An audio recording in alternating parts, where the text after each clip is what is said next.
We've just finished a day and a half of extensive conversation about higher education and quality assurance in the Arab world and in Southeast Asia. As you reflect on all of this, what are the key points? What emerged as most significant from our conversation?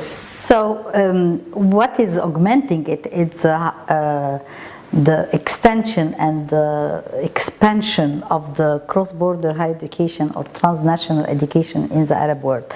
It's increasing. If, as I said, you can find hundreds of joint degree and double degree in Egypt. You can find hundreds of branch campuses in the Gulf area. So it's expanding beyond. So there would be something to regulate that and to approach between the sending countries and the receiving countries in the quality assurance of this area. So maybe in the Arab area we can find many studies have been done, and I might highlight that the communication between the quality assurance agency of the two countries sending and receiving is not yet developed. Even between institutions is not yet developed. The role of the quality assurance network is not yet developed. So coming to a meeting like that would enhance the communication between the two area of the trans-border national quality assurance.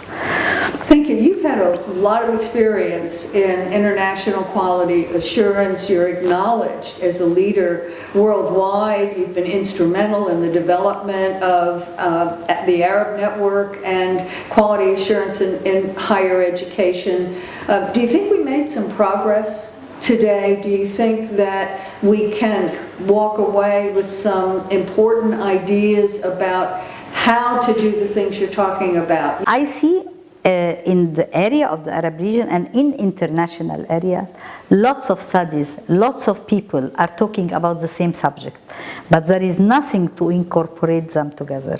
So I see the role of this center and the CHEA and the CHEA International Quality Group to motherhood these areas. I mean, incorporate them, talk the same language, have the same definition, talk about how the information can be collected, and at the end there should be incorporate these new standards in the national and international standards of all the agency. Now, when you say new standards, say a little bit more about what you mean. I mean, always the standards between the national level are different. If I take the standard of USA, compare it to standard of any of the other nations, there are some difference. But there are core understanding and core part of the standards everyone can agree upon. So if you collect this core on the standard, whether the standard on general degree or on the level of program degree or the level of institution, at any level, if we come up with a core standard that everybody can accept it, so this can be a good start for internationalization of the transnational cross-border education. So I hear you saying, and please correct me, I hear you saying we need to be realistic in the international quality assurance and higher education community. There are some things we all have in common. On the one hand. On the other hand, we have important cultural and regional and national differences we all want to respect.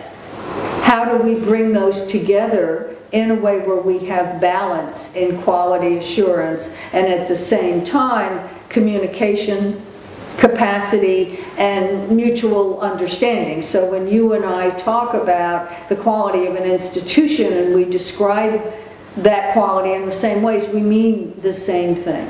That's come the part of definition of terminology that should be common between us. When you talk with me about what do you mean by for-profit organization and what do you mean by private, what do you mean by...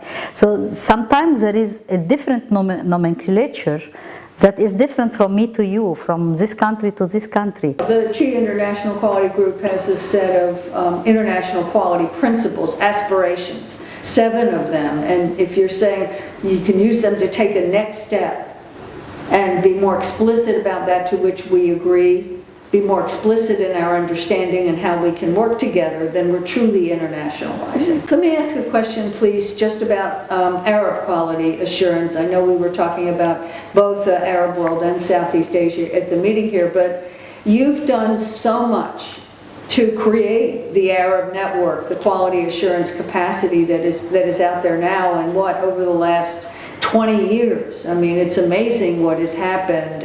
As you reflect on that and discussions like this, what would be of greatest value from a conversation like this, or working with us at CHEA to continue to build the Arab network capacity? Upon the Arab network capacity, there was a real understanding between all of us on a core standard, a real understanding between all of us on a qualification framework.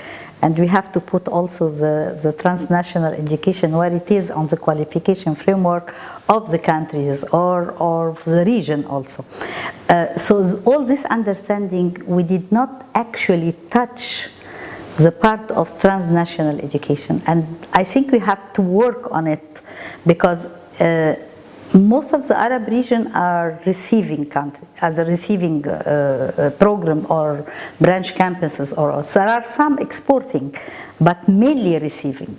So if we reach all of us in the Arab region upon something that in understanding between the international one, I think that would be a move on the transnational education.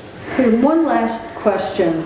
Online education, distance learning, and there's so much of it these days. How is that affecting what you're doing in your consideration of quality assurance in the Arab region? This is another part which is missing, actually. Not missing completely, but there are no focusing on it, on the quality assurance side. Yes. Because it's growing. I can found everywhere in the Arab region that students are doing degrees and programs with international, without even knowing in their country that somebody is doing that. So the information is so lacking, because how can we do it? If I am in any of the Arab country, in the ministry of any Arab country, do I know exactly how many students from my country are doing online program? You don't have.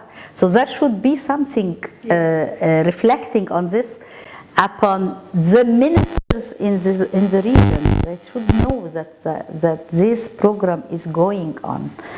There are other online programs which is, I think it's better, where they use the site country as a part of the program, and this is, I think, in my vision, is better than completely separated from the countries that work on it. So blended learning. Blended learning, yeah. But blended learning sometimes is completely also international. Sometimes, because the student might travel for 3 weeks or 1 month to another country doing something and come back. The main country, the original country of the students that do not know anything about this. So information gathering is important, and information dissemination is very important. Okay, thank you very much. Thank you.